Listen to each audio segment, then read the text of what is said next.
வணக்கம். நாம் இன்னைக்கு பார்க்குற தலைப்பு மிருகசீர்ஷ நட்சத்திரத்தை பற்றி பார்க்க போகிறோம். நாம் இந்த மிருகசீர்ஷ நட்சத்திரத்துக்கு எந்த மரம் அதிர்ஷ்டம், எந்த மரம் துரதிர்ஷ்டம் அப்படிங்கிறத பற்றி பார்க்க போகிறோம். நம்ம 27 நட்சத்திரத்தில் இன்ன வரைக்கும் ரோகிணி நட்சத்திரம் வரைக்கும் பார்த்துருக்குறோம். இப்போ அடுத்த நட்சத்திரம் மிருகசீர்ஷ நட்சத்திரம்.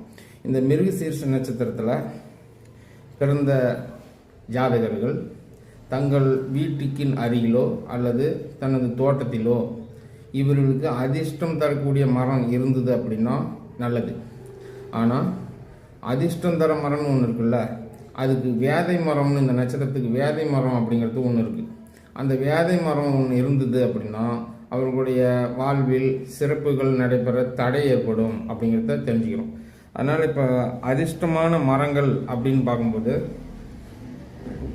அதை நீங்கள் பஞ்சாங்கத்தில் பார்த்து தெரிஞ்சுக்குவீங்க, நெட்டில் பார்த்து கூட தெரிஞ்சுக்குவீங்க. இப்போ பஞ்சாங்கத்தில் ஒரு நட்சத்திரத்தை போட்டு அது ஒரே ஒரு மரத்தை குறிப்பிட்டிருப்பாங்க. அதன்படி பலன் கொடுக்குமானா கொடுக்காது. ஏன்னா மிருகசீர்ஷ நட்சத்திரத்தில் மொத்தம் 4 பாதம் இருக்குது. அந்த 4 பாதத்துக்கும் 4 வகையான மரம் இருக்குது. அந்த 4 வகையான மரம் தான் அவங்களுக்கு அதிர்ஷ்டத்தை தரும் அப்படிங்கிறத புரிஞ்சுக்கிங்க.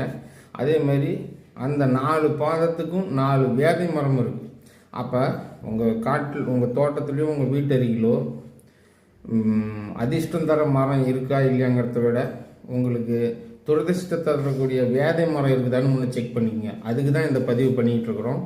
மரம் வளர்ப்போம், நாடு காப்போம் அப்படிங்கிற முறையில் இந்த ஜோதிடம் மூலியமாக உங்களை மரம் வைக்கிறதுக்கு இந்த லோகன் அஸ்ட்ரோ மிகவும் பயன்பாடாக இருக்கும் என்ற நோக்கத்தில் இப்போ சொல்லிக்கிட்டு இருக்கோம்.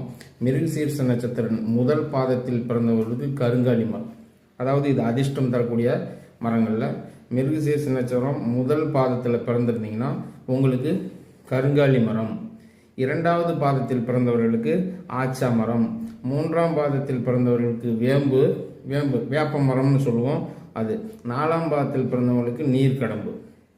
அப்போ இந்த 4 மரமும் மிருகசீர்ஷ நட்சத்திரத்தில் பிறந்த நபர்களுக்கு அப்படிங்கிறத தெரிஞ்சுங்க. சரிங்க சார், இந்த 4 மரமும் அந்தந்த பாதத்தில் பிறந்தவங்களுக்கு ஓகே.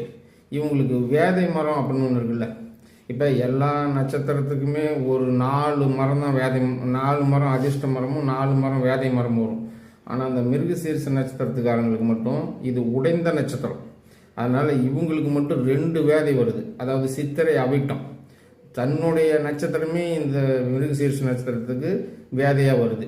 அதனால் சித்திரை நட்சத்திரம் மற்றும் அபிட்ட நட்சத்திரத்துடைய மரங்கள் இந்த மிருகசீர்ஷத்துக்கு வேதையாக வருது.